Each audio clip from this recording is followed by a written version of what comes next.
Hello everyone, welcome once again to my YouTube channel.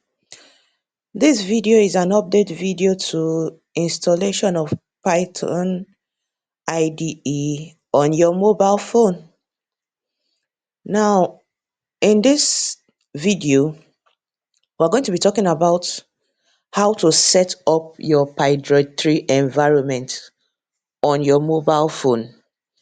Now, once you've downloaded the Pydroid 3 from from Google Play Store, you have installed it, then you might be asked some questions during installation, and those are the questions that I want to treat in this video. So in case you come across those questions, you can know what to select in those questions.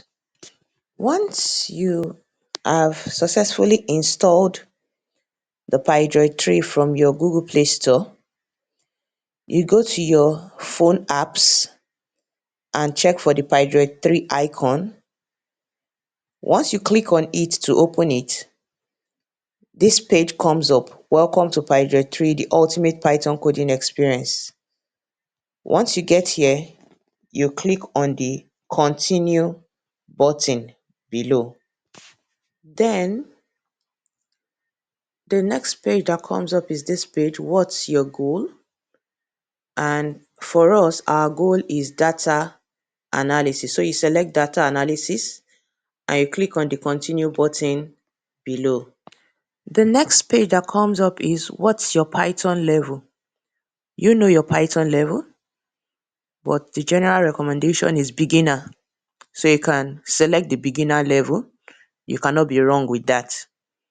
Then you click on the continue button.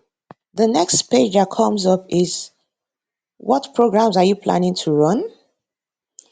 Well, for us, if I'm to choose, it will be machine learning and AI programs, because under data analysis we also have machine learning, but choosing others is more generalized. You can't be wrong with that.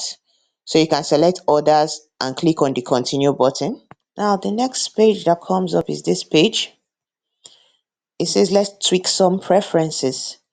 Now preserve files on exit. If you mistakenly close your Pydroid 3, it saves your file, so you put that one on, preserve files on exit. Then the tab insert spaces. Now this is important because it makes writing your code easy. For example, if you are dealing with an if statement or a for loop, you need to put indentation.